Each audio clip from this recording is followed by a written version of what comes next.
Hope everyone had a pleasant afternoon. It is good to see everyone this evening. I appreciate you coming back. In our meeting this past week, Brother Phil was speaking about his time in Sierra Leone. He was the story. One of the stories that he shared from his time over there was from the man who woke up with no food and he went to bed with no food. And it was that account as the man every day would pray for his daily bread. And just an amazing thing and a faithful thing.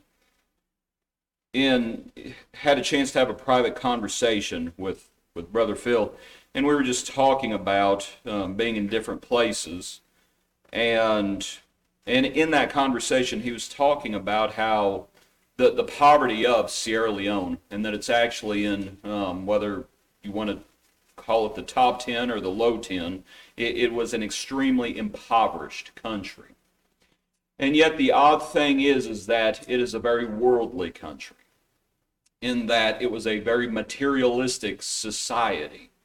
And I tell you what, I forgot to get anything. You have a bulletin from today? Pardon me, I meant to get something. In talking about that with Brother Phil, it reminded me of the note that Brother Robert shared. He usually tries to share a weekly report, and I usually put it on the back of the bulletin.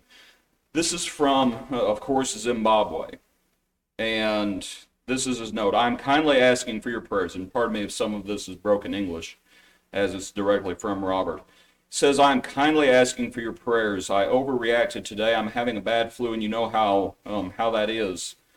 He says that a man came while he was sleeping, and he woke him up, and they exchanged greetings, and he had something to say, and Robert calls it nonsense. The man said, I heard you preaching at a certain funeral, and I came here to tell you that you are a very good preacher, but lack one thing which makes you so poor.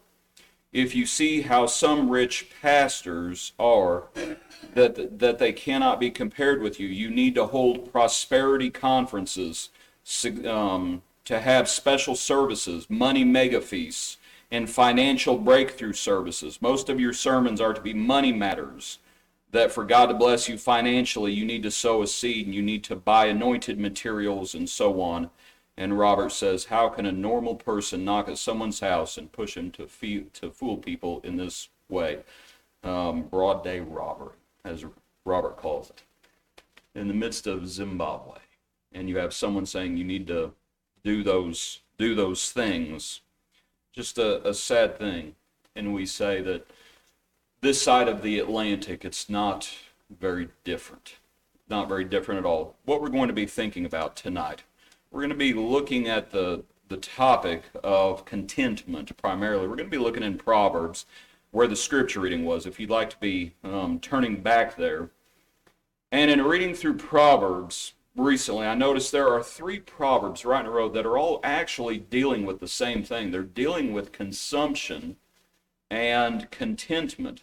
And just Brother Morgan's account of the man in Sierra Leone and Robert's account, it was just on my mind as I read through this. And just look in Proverbs 23. And Brother Jeff actually read the first 2 already. The first one is, when you sit down to eat with a ruler. This is Proverbs 23, verse 1. When you sit down to eat with a ruler, consider carefully what is before you, and put a knife to your throat. If you are a man given to appetite, do not desire his delicacies, for they are deceptive food. Then the second one, do not overwork to be rich, because of your own understanding cease. Will you set your eyes on that which is not? For riches certainly make themselves wings. They fly away like an eagle toward heaven. And then we have the third one. Do not eat the bread of a miser, nor desire his delicacies. For as he thinks in his heart, so is he. Eat and drink, he says, but his heart is not with you.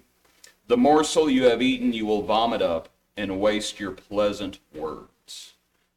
You have 3 different situations, but I think the common thread between the 3 is contentment. So I thought we might talk about it tonight.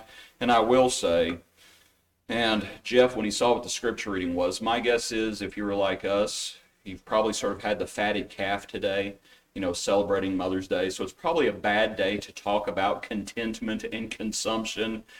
So I'll say this, it is not wrong to celebrate from time to time. It is not wrong to have the fatted calf from time to time. So even though it may be a bad day to talk about contentment, I thought I would throw in that caveat. But let's go ahead and get into it in our three situations. The first one is when you sit down with a ruler.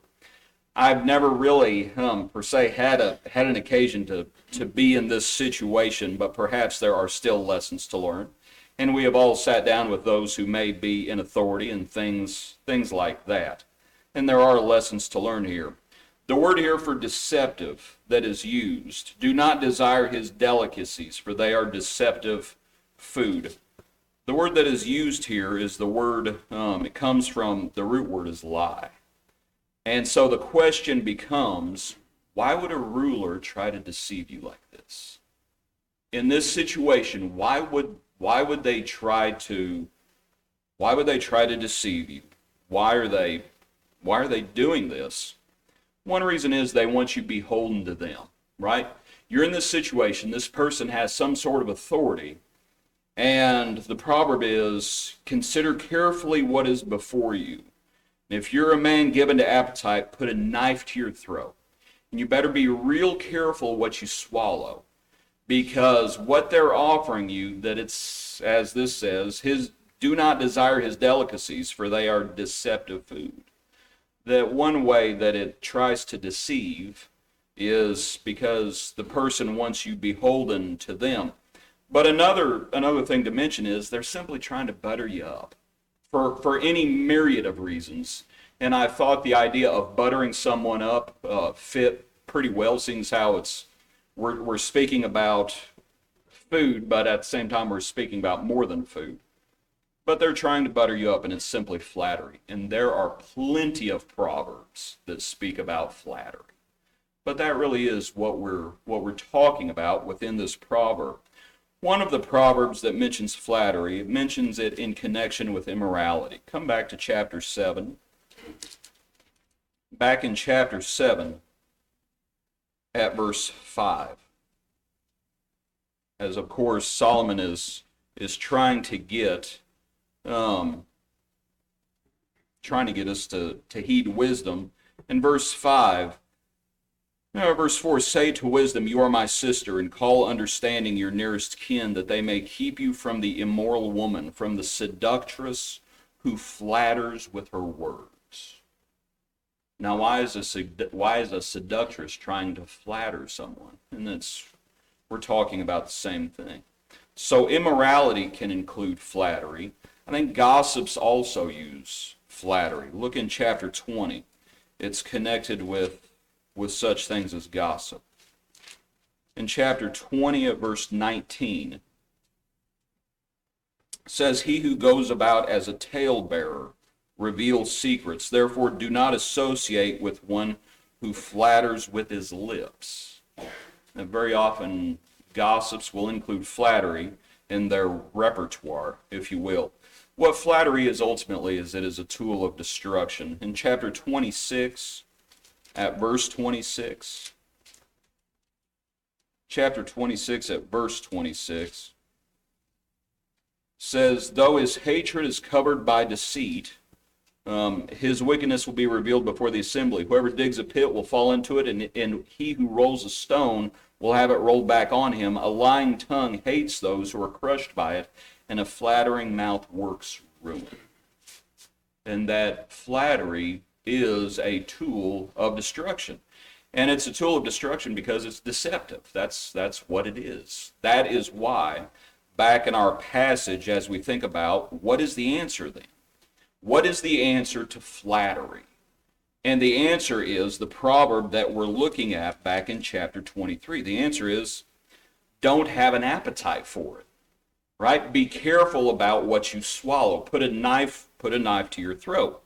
That is the answer. Don't buy it. Don't consume it. Don't swallow it.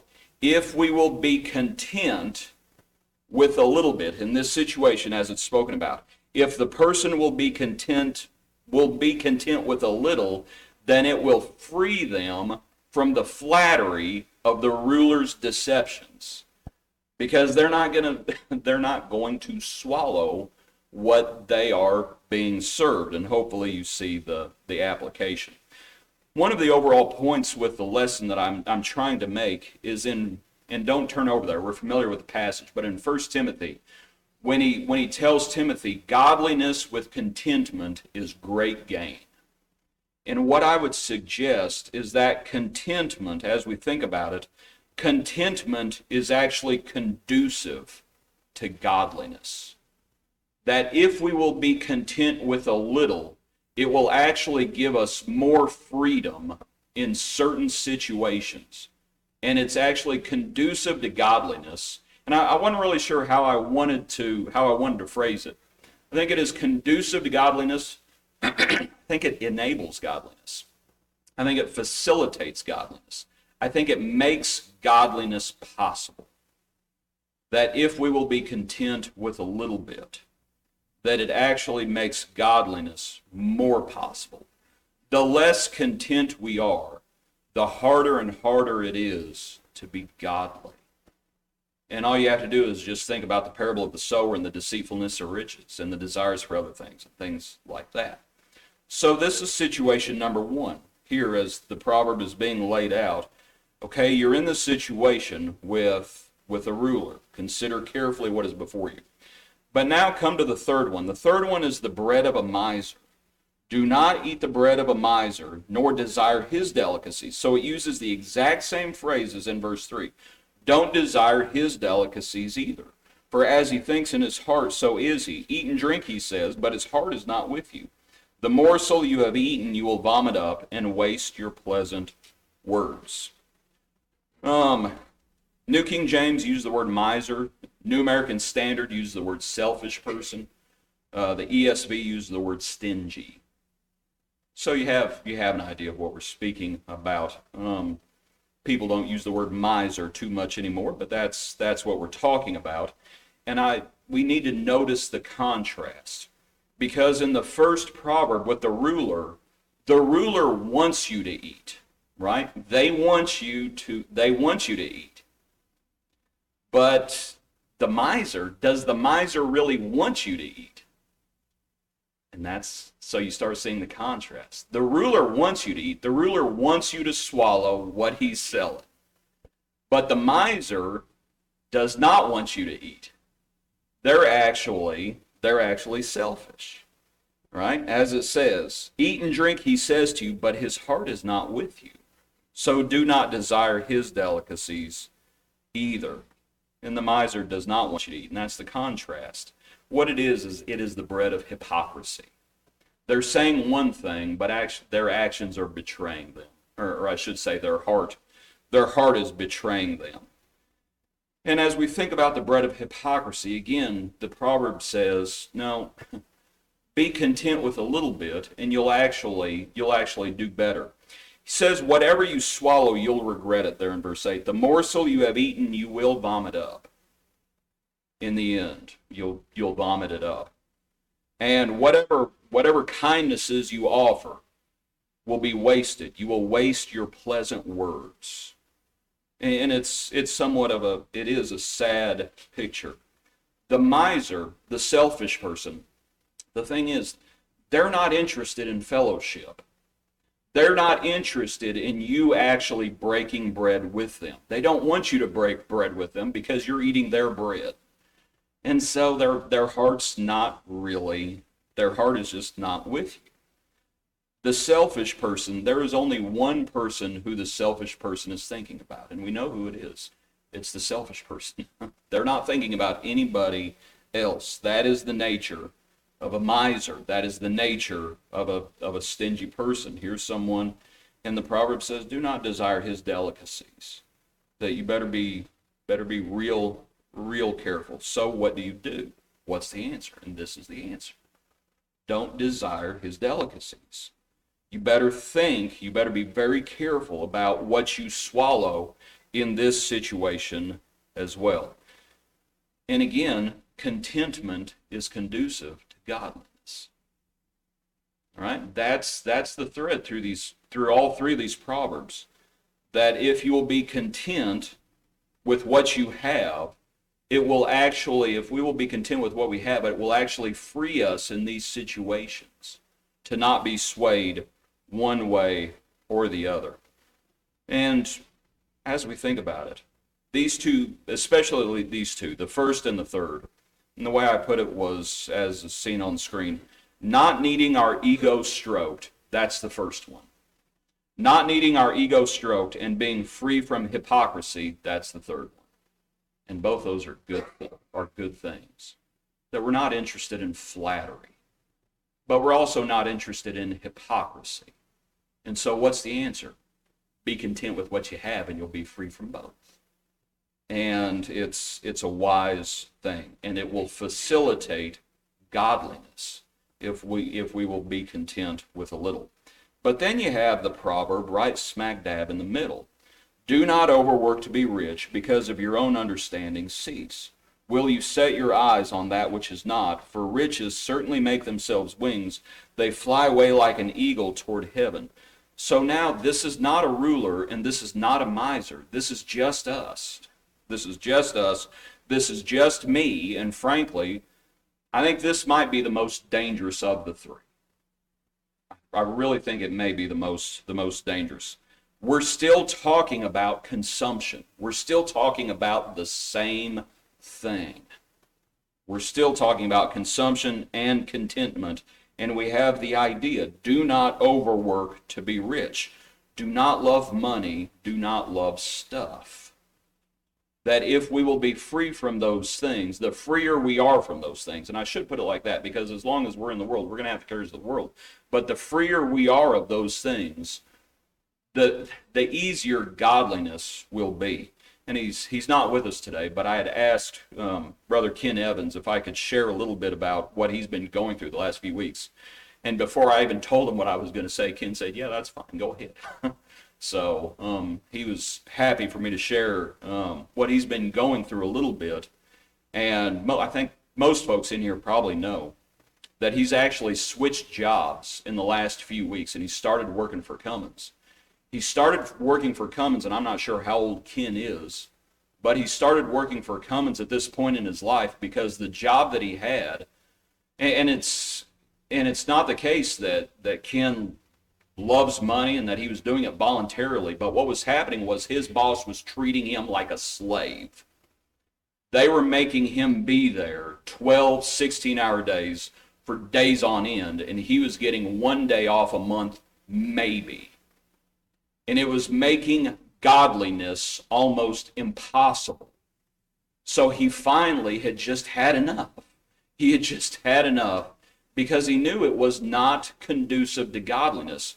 It wasn't a case in talking about contentment, but at the same time, we're talking about consumption.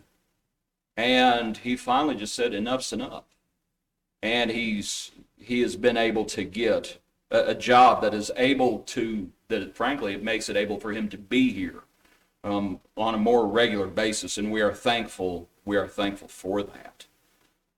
We're talking about consumption, and that we should not act like slaves. Do not overwork to be rich. Because of your own understanding, cease. Will you set your eyes on things? Will you set your eyes on that which is not? For riches certainly make themselves wings. They fly away like an eagle toward heaven.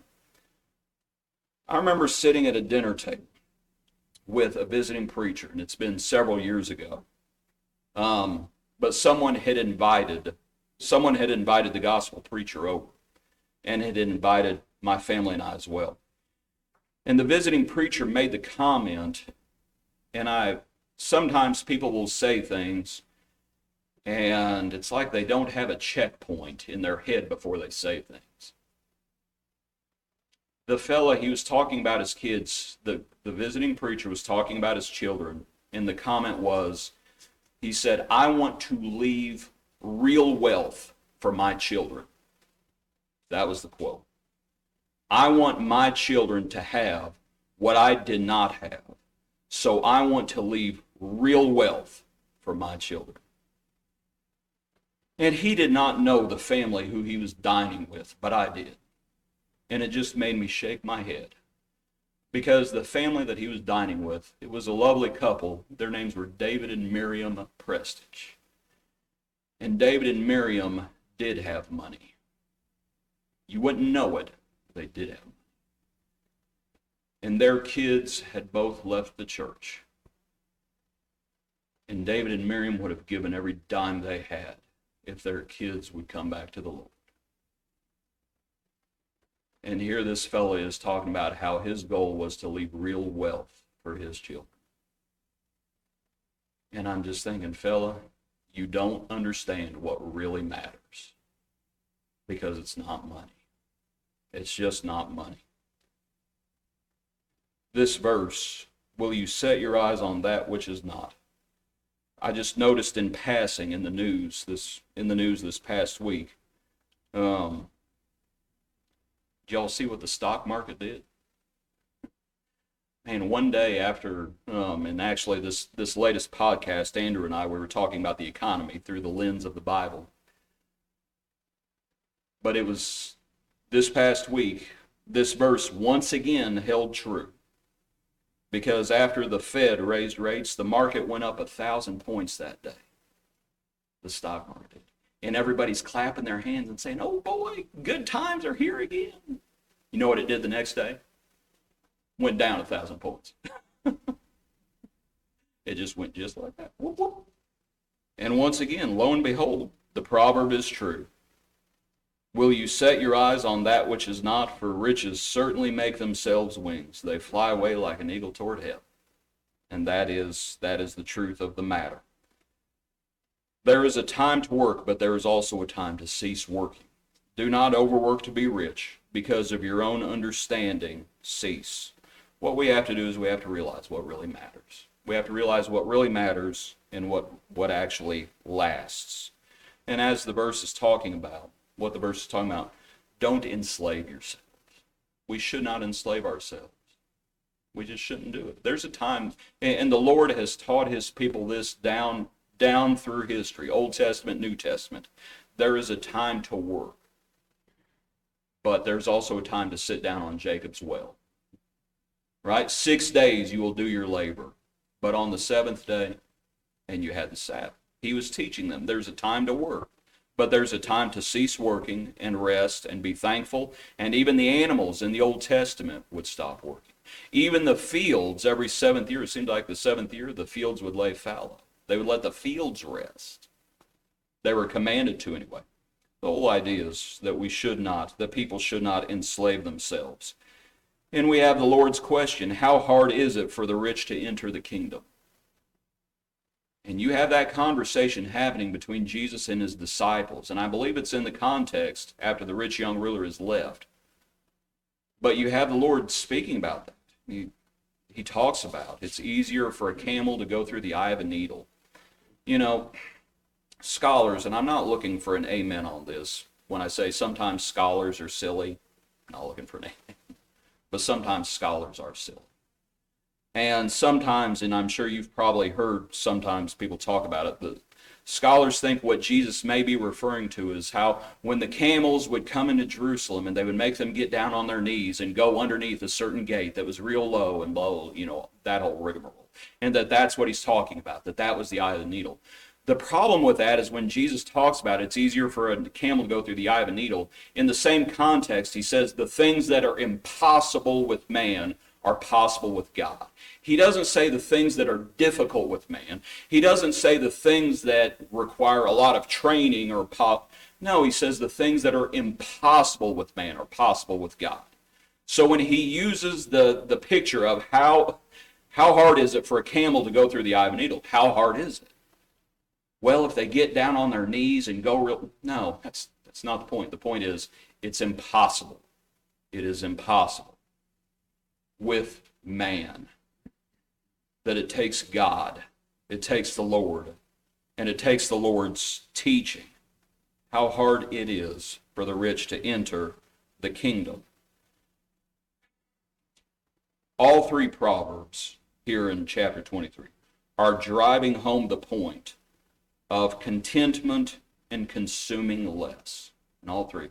You have three different situations. When you sit down with a ruler, when you sit down with a miser, and then when it's just you, when it's just us, that we should still be content. We should still learn contentment, and it will actually facilitate godliness. Come back as we close things up. Come back to Proverbs chapter 15, and then the lesson will be yours. Back in Proverbs chapter 15, and at verse 16, we have another proverb about the same thing. Proverbs 15, verse 16, better is a little with the fear of the Lord than great treasure with trouble. Better is a dinner of herbs where love is than a fatted calf with hatred. And that's the truth of the matter.